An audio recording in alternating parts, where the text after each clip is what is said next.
पाकिस्तान में जो भी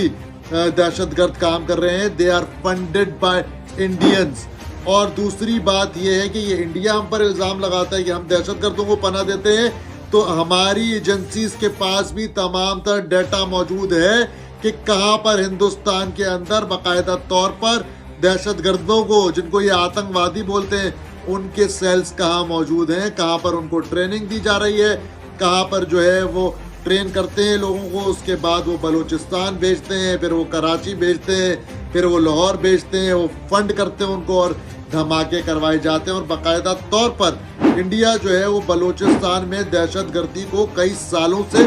फंड करता हुआ आ रहा है। उसके अलावा जो इंडिया के अंदर मुसलमानों पे जुल्म ढाया जा रहा है वो भी किसी से ढका छुपा नहीं है। किस तरीके से सिखों को उनके राइट्स नहीं दिए जा रहे, किस तरीके से जो है वो मुसलमान बरादरी को उनके राइट्स नहीं दिए जा रहे, किस तरह से सिखों और मुसलमानों के साथ हिंदुस्तान के अंदर जुल्म कर रही है मोदी सरकार और ये आरएसएस के दहशतगर्द। इससे हिंदुस्तान अच्छे तरीके से वाकिफ है।